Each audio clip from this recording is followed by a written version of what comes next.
अस्सलामुअलैकुम मेरी प्यारी यूट्यूब फैमिली, कैसे हैं आप सब। उम्मीद है कि सब ठीक ठाक होंगे। भिंडी को बनाने के बहुत से तरीके आपने यूट्यूब पर देखे होंगे, लेकिन जो रेसिपी मैं आपके साथ आज शेयर कर रही हूँ वो इससे पहले आपने नहीं देखी होगी। बिल्कुल न्यू स्टाइल रेसिपी है, यूट्यूब पर आपको कहीं ये रेसिपी नहीं मिलेगी। तो आज मैं बना रही हूँ भिंडी का भरता। आपने बैंगन का भरता बहुत बार बनाया होगा और बहुत बार खाया भी होगा। बस एक बार मेरे कहने पर आप ये रेसिपी ट्राई करें, इंशाल्लाह मुझे पूरी उम्मीद है आपको ये रेसिपी बहुत बहुत पसंद आएगी। और अगर आपके घर में कोई भिंडी नहीं खाता है तो इस तरीके पर भिंडी बनाने के बाद आपसे दोबारा फरमाइश करेंगे। तो चलिए शुरू करते हैं रेसिपी को। भिंडी का भरता बनाने के लिए मैंने यहाँ पर 1 किलो भिंडी ली है और इसको अच्छे से धोकर इसको सुखा लिया था और फिर सुखाने के बाद मैंने इसको काट लिया है।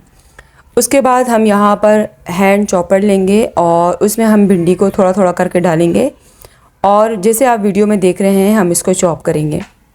भिंडी को चॉप करने के बाद हम उसको साइड पे रख देंगे और दूसरी तरफ मैंने यहाँ पर एक पैन लिया है। इसमें मैंने आधा कप ऑयल लिया है, 1 चम्मच जीरा डाला है, आधा चम्मच अजवाइन डाला है और आधा चम्मच अदरक लहसुन का पेस्ट डाला है। थोड़ा सा इनको सौटे कर लेंगे और उसके बाद मैंने यहाँ पर 2 मीडियम साइज़ के प्याज लेकर इनको भी चॉप कर लिया था।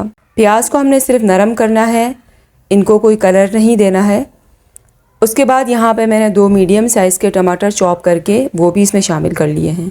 टमाटर और प्याज को अच्छे तरीके से मिक्स करेंगे ताकि टमाटर इसी में ही नरम हो जाएं और इसकी बुनाई बहुत अच्छी सी हो जाए। साथ ही मैं कुछ मसाले इसमें शामिल करूँगी, जिसमें है 1 चम्मच लाल मिर्च पाउडर, आधा चम्मच हल्दी पाउडर और हस्बे ज़रूरत नमक है और साबित कुटा हुआ धनिया आधा चम्मच इसमें शामिल करेंगे और थोड़ा सा पानी डालकर इस मसाले को हम अच्छे तरीके से भून लेंगे। अच्छे तरीके से मसाले की बुनाई होने के बाद हमने जो भिंडियों को चॉप करके रखा हुआ था वो इसमें शामिल करेंगे और अच्छे तरीके से मिक्स करेंगे भिंडियों को मसाले में डालने के बाद, ताकि तमाम मसाला अच्छे से भिंडी में लग जाए। भिंडी को मिक्स करते हुए हमने इस बात का ध्यान रखना है कि आंच मीडियम हो, वरना भिंडी जल जाएगी। तकरीबन 5 मिनट लगेंगे भिंडी की बुनाई करते हुए और इस दौरान अगर आप मेरे चैनल पर नए हैं तो चैनल को सब्सक्राइब कर दें और अगर वीडियो ज़रा भी अच्छी लग रही है तो वीडियो को लाइक कर दें और अपने दोस्तों के साथ शेयर करें। जब भिंडी की अच्छी तरह से मिक्सिंग हो जाए इसको कवर करके 15 मिनट तक लो फ्लेम पर दम पर रखना है। 15 मिनट हो चुके हैं और अब हम यहाँ पर कवर हटाकर भिंडी को चेक कर लेते हैं। तो आप देख सकते हैं भिंडी अच्छे से पक चुकी है और अब हम यहाँ पर थोड़ा सा धनिया डालेंगे। उसके बाद भिंडी को एक नया टेस्ट देने के लिए मैंने यहाँ पर कोयले को दहका कर रखा है।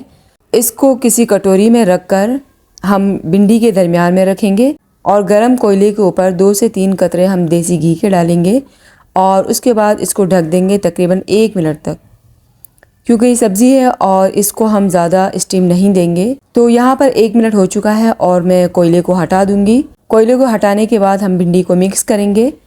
अब यकीन नहीं करेंगे, बहुत ही बेहतरीन ये भिंडी की रेसिपी बनकर तैयार हुई है और कोयले की स्टीम से तो इसका जायका बहुत ही मज़े का हो गया है, क्योंकि जब हम एक ही तरीके से सब्ज़ी बना रहे होते हैं तो बार बार वही एक ही जायके से, एक ही टेस्ट से उगता जाते हैं। तो आप इस तरीके से भिंडी बनाएं, इंशाल्लाह सब घर वालों को बहुत ही ये रेसिपी पसंद आएगी और सब बहुत शौक़ से खाएंगे। तो मुझे यकीन है कि ये रेसिपी आपको बहुत ही अच्छी लगी होगी। वीडियो को लाइक करने में बिल्कुल भी कंजूसी नहीं करनी है। इजाज़त चाहती हूँ एक नई रेसिपी तक के लिए।